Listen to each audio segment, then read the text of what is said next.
ॐ नमो भगवते वासुदेवाय। श्रीमद्भागवतं प्रथमस्कन्धः अथ नवमोऽध्यायः। सूत उवाच इति भीतप्रजाद्रोहात् सर्वधर्मविवित्सया ततो विनशनं प्राज्ञात् यत्र देवव्रतोपतत् तदा ते भ्रातरः सर्वे सदश्वै स्वर्णभूषितैः अन्वगच्छन् रथैर्विप्रा व्यासधौमादयस्तदा भगवानपि विप्रर्षे रथेन स धनञ्जयः स तैर्व्यरोचतन्नृपः कुबेर इव गुह्यकैः दृष्ट्वा निपतितं भूमौ दिवश्च्युतमिवातमरम् प्रणेमो पाण्डवा भीष्मं सानुगासह चक्रिणां तद ब्रह्मर्षयः सर्वे देवर्षयश्च सत्तमां राजर्षयश्च तत्रासन् द्रष्टुं भरतपुङ्गवं पर्वतो नारदो धौम्यो भगवान् बादरायणः बृहद्दश्वो भरद्वाज शिष्यो रेणुकासुतः वसिष्ठ इन्द्रप्रमदस्त्रितो गृस्तमदोऽसितः कक्षीवान् गौतमोऽत्रिश्च कौशिको सुदर्शनः अन्ये च मुनयो ब्रह्मन् ब्रह्मरातादयो मलाः शिष्यैरूपेता आजग्मुः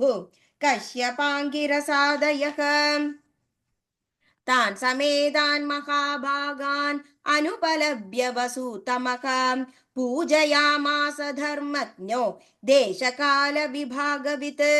कृष्णं च तत्प्रभावज्ञ आसीनं जगदीश्वरं हृदि स्तं पूजयामास माययोपातविग्रहं पाण्डुपुत्रानुपासीनान् प्रश्रय प्रेम संगतान् अभ्याचष्टानुरागाश्रैरन्धीभूतेन चक्षुषाम् अहो कष्टमहो न्यायं यद्यूयं धर्मनन्दनाः जीवितुं नार्हत क्लिष्टं विप्रधर्माच्युताश्रयाः संस्थिते तिरथे पाण्डौ पृथा बालप्रजावधूः युष्मत्कृते बहून् क्लेशान् प्राप्ता तोकवती मुहुः सर्वं कालकृतं मन्ये भवदां च यदप्रियं सपालो यद्वशे लोको वायोरिव खनावलिः यत्र धर्मसुदो राजा गदापानिर्वृकोदरः कृष्णो स्त्रीगाण्डिवं चापं सुहृत्कृष्णस्तदो विपत् न ह्यस्य कर्हिचिद्राजन् पुमान् वेदविधिस्थितं यद्विजिज्ञासया युक्ता मुह्यन्ति कवयोऽपि हि तस्मादिदं दैवतन्त्रं व्यवस्य भरतवर्षभः तस्यानुविहितो नाथ पाहि प्रजाप्रभो एष वै भगवान् साक्षात् आद्यो नारायणः पुमान् मोहयन् मायया लोकम् गूढश्चरति वृष्णिषु अस्यानुभावं भगवान् वेदगुह्यतमं शिवः देवर्षिर्नारदः साक्षात् भगवान् कपिलो नृप यं मन्यसे मातुलेयं प्रियं मित्रं सुहृत्तमम् अकरोच शिवं युदूदं सौहृदा ददसारथिं सर्वात्मन समदृशो हृद्वयस्यानकं कृतेः तत्कृतं मदिवैषम्यं निरवध्यस्य न क्वचित् तदाप्येकान्तभक्तेषु पश्य भूपानुकम्पितं यन्मे सुस्त्यजदः साक्षात् कृष्णो दर्शनमागतः भक्त्यावेशमनो यस्मिन् वाजायन्नाम कीर्तयन् त्यजन् कलेवरं योगी मुच्यते कामकर्मभिः सदेव देवो भगवान् प्रतीक्षतां कलेवरं यावदिदं किनोम्यहं प्रसन्नः सारुणलोचनोल्ल सन्मुखाम्बुजो ज्ञानपदश्च दुर्भुजः सूत उवाच युधिष्ठिरस्तदा कर्ण्य शयानं शरपञ्जरे अपृच्छद्विविधान् धर्मान् कृशाचानुशृण्वताम् पुरुषस्वभावविहितान् यथा वर्णं यथाश्रमं वैराग्यरोगोपादिभ्याम् अन्नातो भयलक्षणान् दानधर्मान् राजधर्मान् मोक्षधर्मान् विभागशः स्त्रीधर्मान् भगवद्धर्मान् समासव्यासयोगतः धर्मार्थः काममोक्षांश्च सकोपायान् यथा मुने नानाख्यानेदिहासेषु वर्णयामास तत्त्ववित् धर्मं प्रवददस्तस्य सकालप्रत्युपस्थितः यो योगिनश्चन्दमृत्योर्वान् चिदस्तु त्वरराणः तदोपसंहृत्य गिरः सहस्रणीर्विमुक्तसङ्गं मन आदिपुरुषे कृष्णे लसत्पितपि पटे च दुर्भुजे पुरस्थिते मीलितदृग्व्यधारयत् विशुद्धया धारणया हताशुभ तदीक्षणैवाशु गदायुधव्यतः निवृत्त सर्वेन्द्रियवृत्तिविभ्रम सन्तुष्टावजन्यं विसृजन् जनार्दनम् श्रीभीष्म उवाच इति मतिरुपकल्पिता वृतृष्णा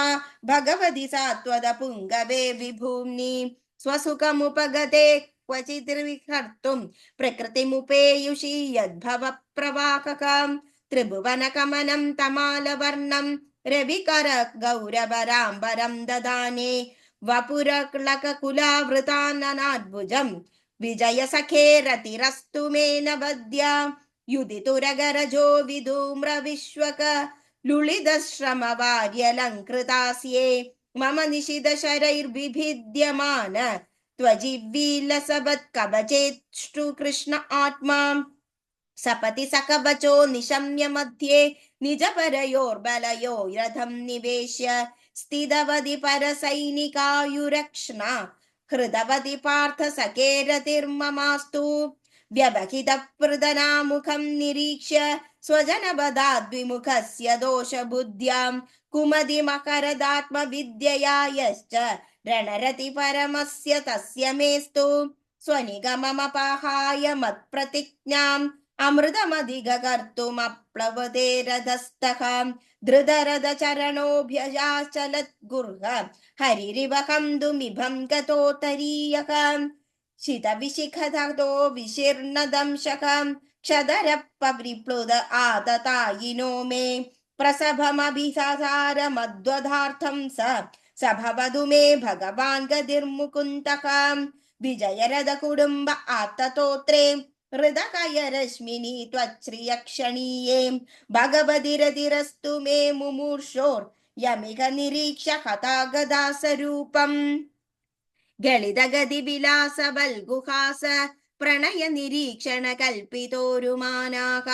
कृतमनुकृतवत्य उन्मदाण्डाः प्रकृतिमगन् किल यस्य गोपवध्वः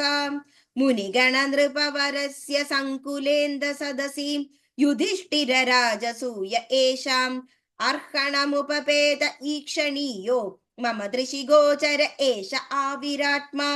तमिममहमजं शरीरभाजां हृदि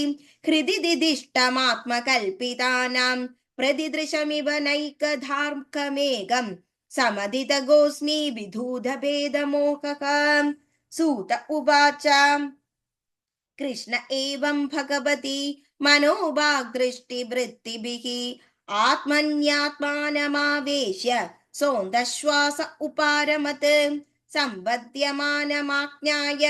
भीष्मं ब्रह्मणि निष्कळे सर्वे बभूवुस्ते तूष्णीं वायभयांसीव धियान्यत्यये तत्र दुन्दुभयो नेदुर्देवमानवबाधिताकां शशंसुधा साधवो राज्ञां कार्पेदु पुष्पवृष्टयः तस्य निर्हरणादीनि संपरे तस्य भार्गव युधिष्ठिरकारयित्वा मुहूर्तं दुःखितोऽभवत् तुष्टुर्वुर्मुनयो हृष्टाः कृष्णं तद्गुह्यनामभिः ततस्ते कृष्णहृदयाः श्वाश्रमान् प्रययु पुनः तदो युधिष्ठिरो गत्वा सह कृष्णो जहाह्वयं पितरं सान्त्वयामास गान्धारीं च तपस्विनीं पित्रा चानुमदो राजा वासुदेवानुमोदितः चकार राज्यं धर्मेण पितृपैतामहं विभुः। इति श्रीमद्भागवते महापुराणे पारमहंस्यां संहितायां प्रथमस्कन्धे युधिष्ठिरराज्यप्रलम्भो नाम नवमोऽध्यायः। सर्वत्र गोविन्दनाम सङ्कीर्तनं गोविन्द गोविन्द। नारायण अखिल गुरु भगवन् नमस्ते।